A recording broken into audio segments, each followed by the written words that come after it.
Welcome back. We have discussed the index calls. Now let's take the stock calls. Ashwini, what would be your bets now in terms of individual stocks? Well, today I am kind of avoiding the banking stocks. So HEG is a buy with a stop of 680, target of 705. Hero Moto is a buy with a stop of 2900, target of 3020. Cadila Health is a buy with a stop of 430, target of 455. JSPL is a buy with a stop of 196, target of 212. And SBI Life is a buy with a stop of 780, target of 810. Okay, all right. Some buy calls coming in there. Mitesh, how about you? What would you be looking to buy or sell this morning? Yeah, I have more of buy calls. HDFC Life, and that's been a recommendation for many days now. I think still at these levels, I would be comfortable buying into the stock, and now looking at targets of 620. The stop loss should be around 589.80 or just below 590. Also a buy on Siemens with a stop at 1288 for targets of 1345. ITC looks like getting into a short-term up move. First targets is around 175. That can be bought with a stop below 168. And the solitary sell call is Sun TV. If it breaks yesterday's low of 414, go short with a 421 kind of a stop loss and look at 400 as the first target. Okay. Well, I'm going to ask you a question which many in the market will want to know. What do you do with ICICI and IndusInd if you have long positions? First you, Mitesh. See, ICICI Bank is something which I clearly believe has got into a very strong up move after the numbers. The way the indicator setup has expanded on the upside suggests a lot of continuation will happen. And I think given that kind of scenario, it's very likely that the stock will head towards targets of around 475, 480 at least, and maybe even higher. What was the other stock? IndusInd. IndusInd was a short-term trading buy. Again, the chart setup is quite positive over here, and I am looking at a target of around 665 to begin with. That's the first pivot. It's already moved up from 590 levels, but if it crosses that, then I think the recent highs of 680, 690 could be revisited. Okay, the stock to watch is Sun Pharma. In pre-opening, it's up almost about 3% now at that 500 rupee mark. As I said, the numbers are looking good, and the post-conference call commentary has also been very strong from the management. So Sun Pharma is one stock on our radar. But the other stock is, yes. Anuj, I think we should not look at rates now. I think they're all over the place. Yeah. I mean, just as an aside, look at the Nifty. I don't think this is the way it's going to be at all. So we better not read rates. It's really all over the place, and I think sometimes it happens, especially on a day like today.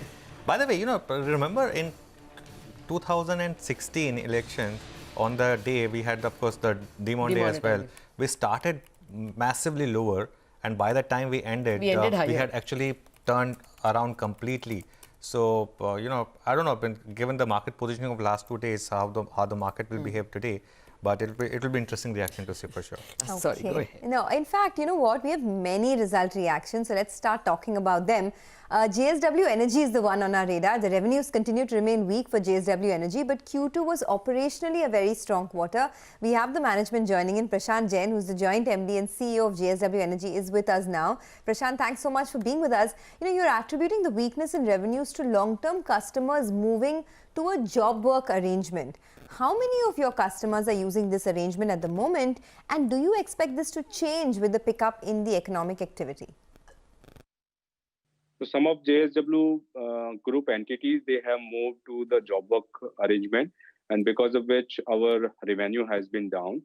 And going forward, a couple of more entities may move forward. However, there is no impact on the earning of JSW Energy because the EBITDA remains absolutely protected.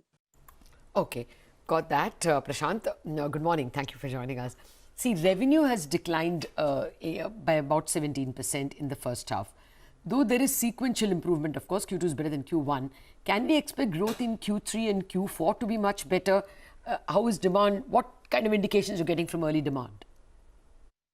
So power demand has been picking up, and in the second quarter, we have seen a reasonable growth, which was picking up month on month.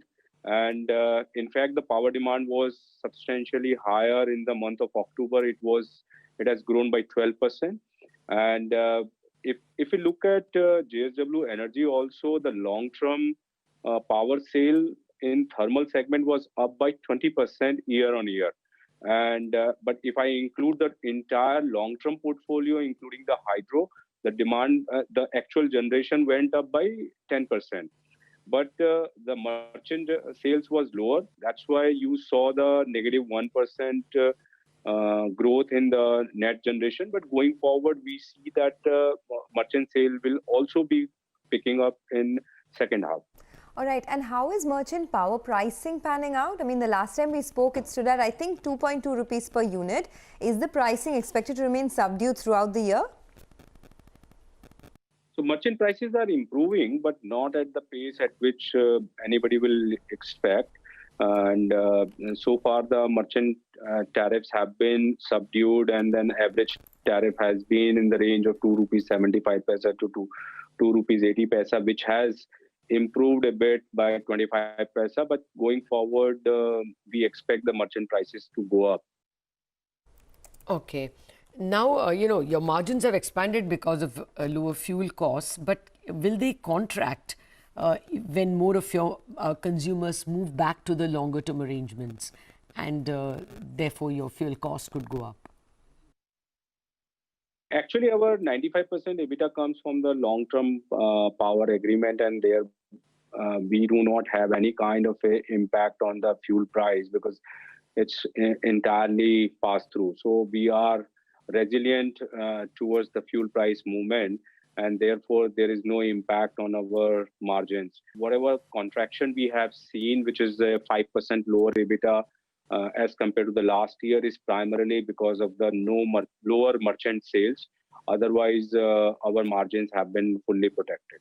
Okay, earlier this year, Prashant, you had put on hold any discretionary capex on account of the pandemic-related uncertainty and lower demand. Has this changed? If so, what is the capex planned for the next year? So certainly we have now got a couple of approvals for the growth, and what we see is that our deleveraging cycle of our balance sheet has bottomed out, and going forward we will be certainly seeing the growth coming in with the two projects which are we have undertaking. One is the Hydro Kutehr project, which is a 240 megawatt project where we have got the regulator approval for source from the Haryana Discom, and now that project we have started. In addition to that, another 810 megawatt of the SECI project, which we have got the LOI 2 months ago. We will be starting that project once we sign the PPA, and from the date of signing of PPA, we will be completing that project in 24 months time frame. Okay, and you're saying your deleveraging cycle is coming to an end. Your debt has reduced to what, 7,800 crore from I think 8,200 before. What is the target debt number for end of FY21 and FY22 plans, given that you have some renewable plans? For the current year, we are expecting that our debt will be closer to 7,000 crore. But as I said, that the deleveraging cycle is coming to an end. So after that, with our new capex cycle beginning, our debt number will be going up. But one more thing which is very important is that our future growth is coming from the renewable space, and where the plants are absolutely modular in nature. So you will be seeing that the projects will getting commissioned quarter on quarter, and then capacity will be increasing, and thereby the EBITDA will also be coming in and cash flows will coming in.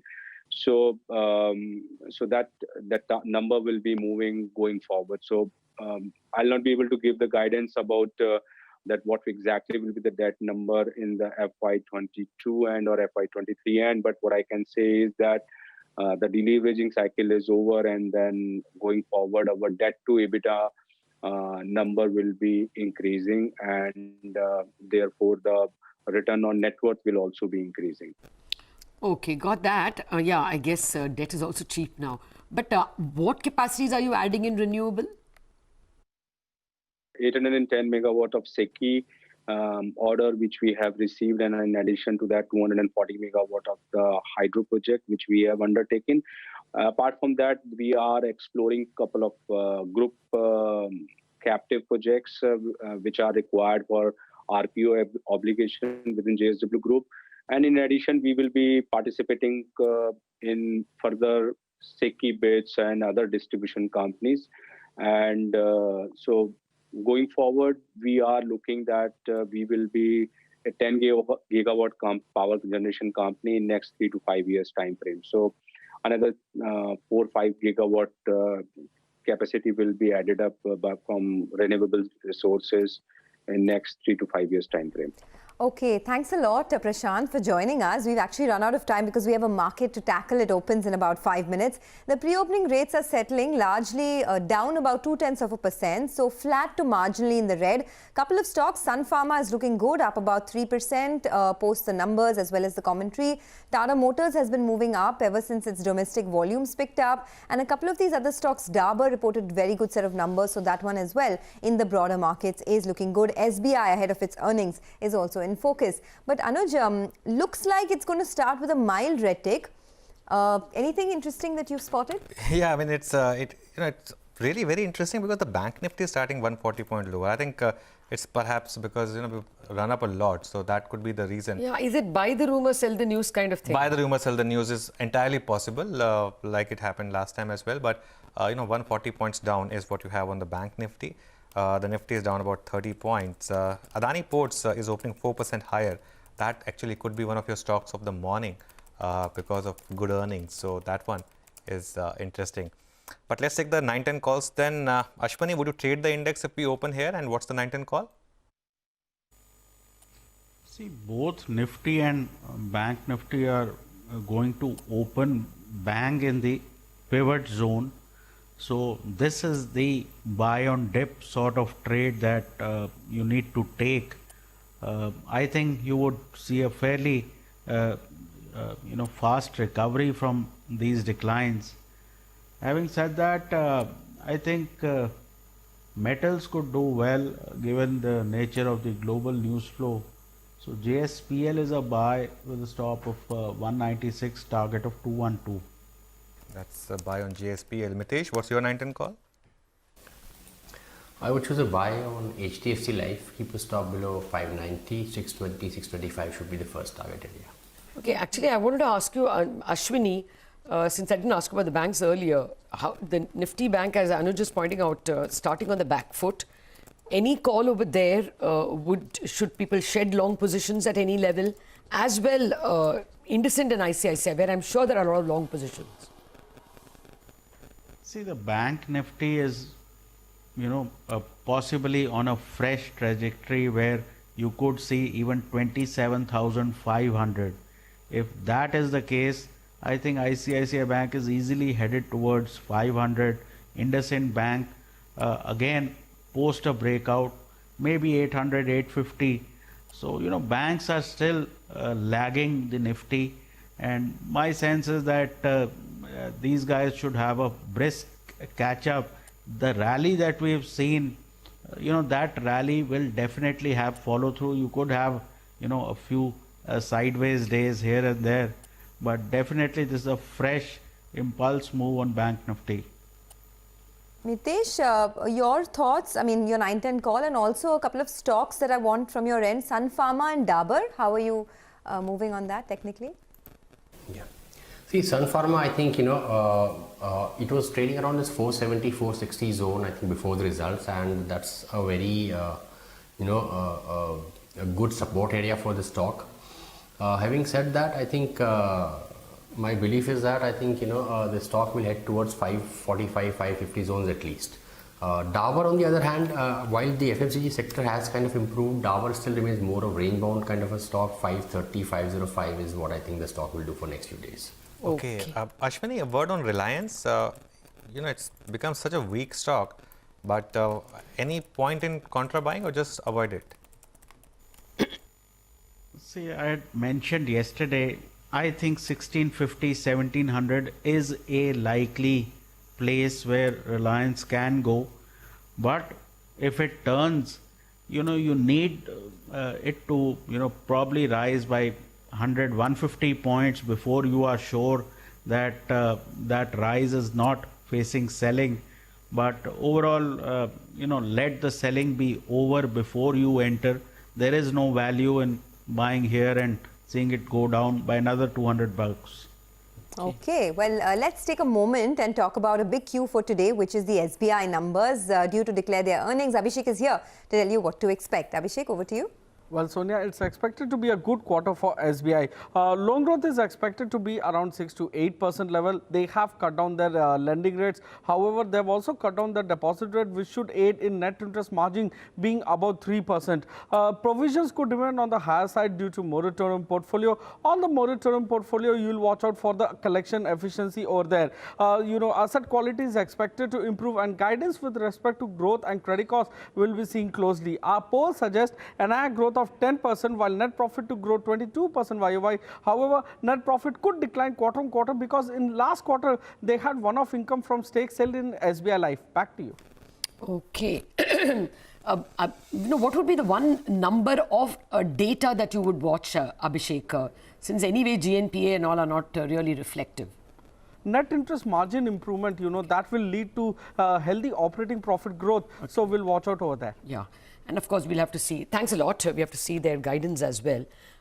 Most of them have guided, most banks have guided that things will not be as bad as was originally expected. The Credit Suisse report was pointing out that whereas about 3 to 3.5% percentage of assets were expected to go bad, now for most of the big banks, they've reduced it to 2%. But in that list, they had only included the private sector banks. Yeah. So it was only referring to IndusInd, ICICI,